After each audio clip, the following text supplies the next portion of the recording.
What's going on, everybody? LK here, back at it again with another video, and today something that was been pretty requested on the channel, a Trunks overview. I don't think I'm quite ready to make an in-depth Trunks guide because he's changed a lot since season 2. They changed him a lot every season, to be honest, but this is definitely, at least in my opinion, his strongest version so far. I want to talk about him just like overall in the game, his assists, offense. I think he's like kind of a technical character, so probably the two most commonly seen comments I've seen about him is that I don't get why people think he's a good character, and please make a Trunks guide. So hopefully this covers a little bit of both for y'all. So the first thing I want to talk about is actually his assist. So originally in Season 2 and Season 1, you only had one assist to choose from, so picking a character was pretty important based on their assist. So Trunks' assist is Change the Future. Lowest block stun in the game, but it beats Ki Blast.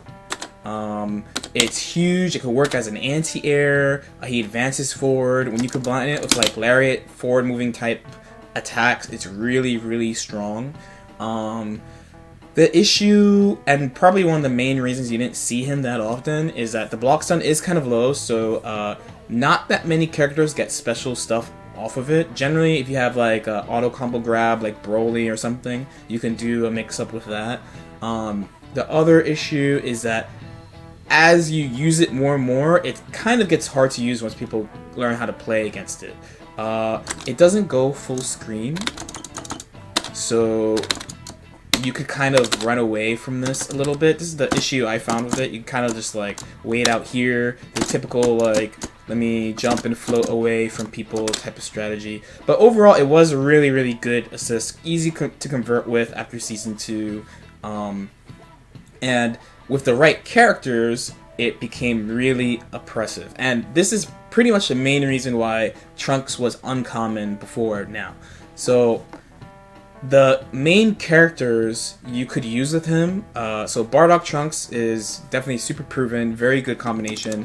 This was like mega oppressive with them, and then Kid Buu Trunks is also super oppressive, but not that many other characters got to bring out the most out of Trunks' assists. That's pretty much the main reason why you don't see them so much.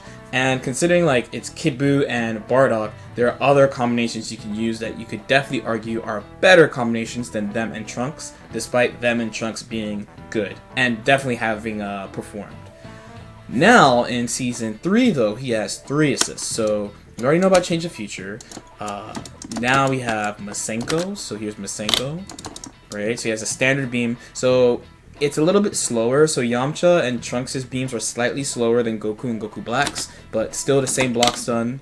For reference, GT is like slightly faster than the other Gokus, so that makes sense. And his C assist is this flurry slash, this 50 frames block stun. So right now, Trunks basically has 3 really good assists. So he has a good blast assist. Blast assist is kind of rare in the game. It's pretty much just him and Frieza who have them.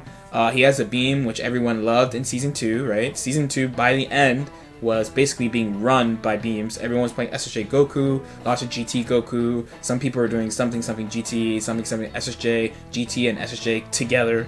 And then his C assist. So while a lot of people have called the C assist like the casual assist, LOL C assist, the argument exists that a C assist with 50 frame block stun is actually like pretty reasonable to use, and you do greatly reduce the cooldown by using DHCs. So when using combos, you DHC to another character, so there's uses for it. So you have a lot of flexibility with what you could do with him as an assist, so maybe you'll see him more just on that regard alone. Okay, so we're going to look at him as a character now. So his ground moves first. So he has a sliding 2M, which is nice. His 2L is not low. This is usually a thing that people call him out for. This is a mid, right? But it is 6 frames. He has sword normals, so his H normals are both sword normals. His 2H being a ground, 2H is good because he gets special cancel options like flip, he gets beam, he gets all sorts of things. His 5H doesn't really see that much special use. They both cut Ki Blast, but generally you don't use them for that per se, because if they fire multiple, then you're going to get hit anyway. Now his Ki Blast, his 5S, is a beam that beats all Ki Blasts like that. It just cuts through it, and you can confirm it very easily into a combo. And then he has a normal beam on top of that as well, and he has Change the Future, which is quarter circle back S, 214S, to blast through Ki Blast as well. Depending on the character, so this is kind of a little nuance, depending on the character, he can reach them full screen. So if they fire Ki Blast by advancing their hand, so if you see like base Vegeta is he kind of shoots his hand out like that. So all the characters that fire Ki Blast like that, he can hit them with this from full screen. If they don't fire Ki Blast like that, he generally misses them, but I think almost all the characters in the game that fire Ki Blast fire them like that, so you can blast them like that. Next, air moves. So he has JL, pretty standard JL, JM. His JH also cuts Ki Blasts like that, but it's much more useful than the ground ones because you can land and recover and not get hit by follow-up ones, as opposed to like the 5H, you cut the Ki Blast and then they keep firing and then you kind of die. Next two I want to talk about are his flips. So the original rule is that you only get one in the air and one on the ground, right? So you can't just keep doing it forever. One on the ground, one in the air. The medium one goes backwards, the light one goes forwards, and the heavy one can be steered. So you can steer it forward, you can steer it backwards, you can steer it up. Now, that's the buff, and you can steer it down. There's a whole bunch of things that result from this. It's generally a mix-up tool, but also helps with mobility a lot. In the case of Ki Blast, you can soar over them, hit people, soar over beam calls, hit people. When people are calling assist under you, you can move out of the way. Honestly, the world is yours with this move. It's really, really flexible, very, very good. As far as offense, you generally use it for mix-ups, and it's kind of hard for me to show you how to use it because since they changed it in Season 2, you kind of have to lab out how to use EX Flip with your own assists.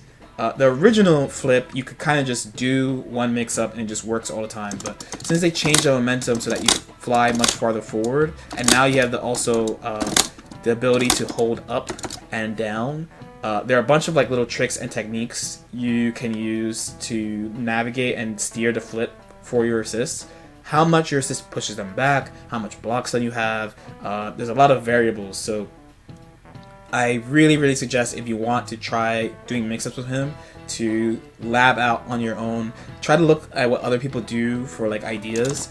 You can't really do the same thing as everyone else. Unfortunately, there's not like a to-go way to do it. The guidelines I could give you is generally like the medium assist, like this. You just do like a normal flip and try to steer it so that you land on one side or the other. If you have a high block stun assist, you could use TK flip to do mix-ups, if you have enough block stun to do it. And then if you have a low block stun assist, you generally have to do aerials. If you have a higher block stun assist, you can like land and do normals and stuff. That's basically all the guidelines I have, but you'd have to, again, go and kind of practice it on your own. Thankfully, though, a lot of people did play Trunks and Kid Buu together and Trunks and Bardock together, so you can see what they did. Bardock's a pretty general type of assist, right? It's basically this. And Kid Buu was like the mix-up assist pretty much. So now that there's a more high block stun assist available, you can use those as a base and try to build something out of that. So the last thing I want to talk about is Trunks' role on a team. So he as a character, he has a couple of roles he can play. So a lot of people talk about Trunks' anchor a lot, and even more now because he has a beam assist, and generally the beam assist has been locked to the anchor slot. I have personally always liked using him mid, and I feel like one of the reasons that people really like using him as an anchor is pretty much two ones, right? One is the most successful Trunks team has Trunks as an anchor. It's Kid Buu, Bardock, Trunks. But that team is built that way because you can't put Kid Buu and Bardock anywhere else. So that's the only place Trunks can go. As opposed to like a team that's a little bit more focused on Trunks as a character than Trunks as an assist. He can be put in the anchor slot or the mid slot, right? Another reason is that he has a beam now, and like I said, everyone's used to the beam being in the back.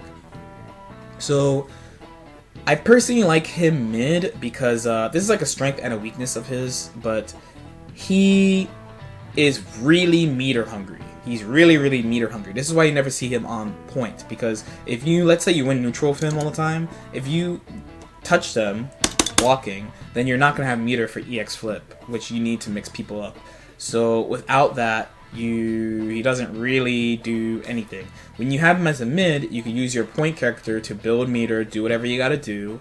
You can see that's my plan with base Vegeta, right? Base Vegeta builds about 1.5 to 2 bars from every combo. So if I kill a character, swap in Trunks, then I have like 2 or 3 bars, so I have like 4 or 6 EX flips to use.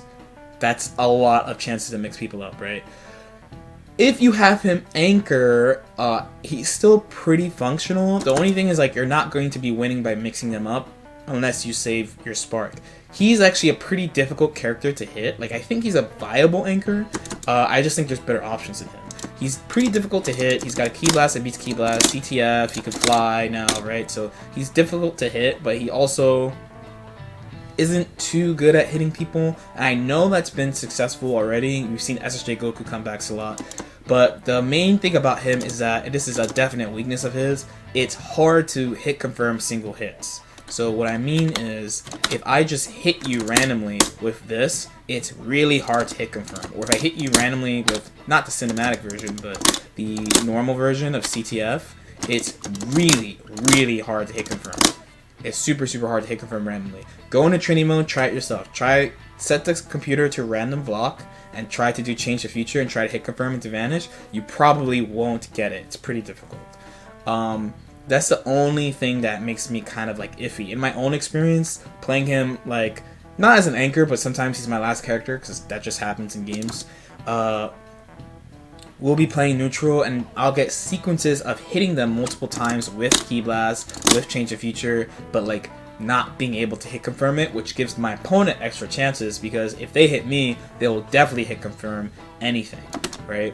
Now, the nice thing is that if you hit them out of, like, let's say they're firing multiple Ki Blasts like this, if you hit them with a beam 5S or change the feature here, you can pretty easily hit confirm it because of the little sparks that happen.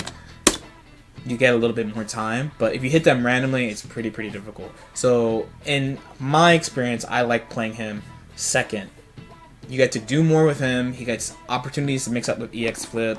If you feel like sparking, so generally at higher levels too, we feel like that sparking should be used earlier. There's some times where you just don't spark your point because you don't expect to die, but then you have Sparking Trunks come. Sparking Trunks is mad strong, we all know.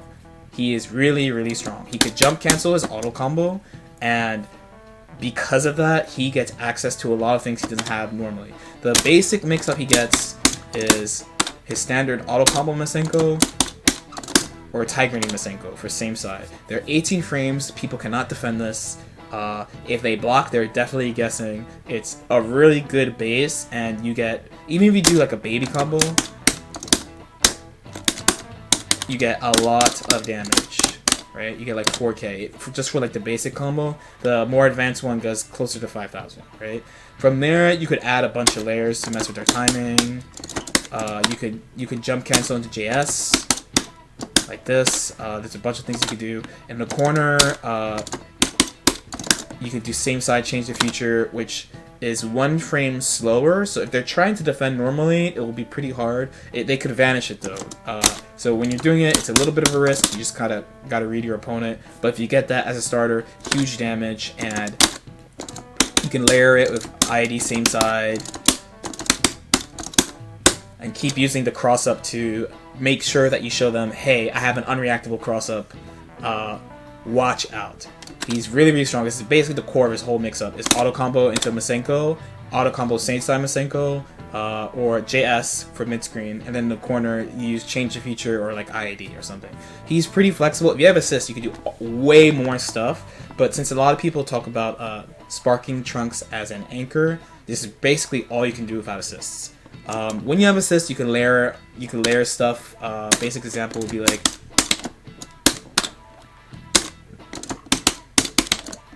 doing stuff like this, calling your assist at certain times.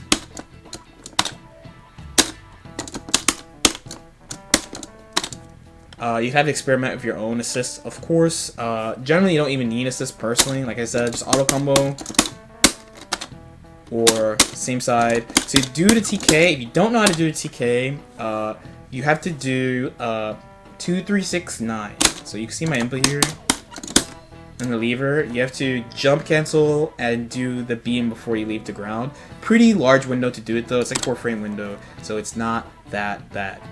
Alright, so that's the Trunks overview. Let me know if you have any questions in the comments. I try to just talk about his tools and stuff, not really going into like the nitty-gritty, super nitty-gritty with him. Hopefully in a few months I will feel comfortable enough to do something like that. Like and subscribe if you feel like it, and I'll see you next time. Peace out.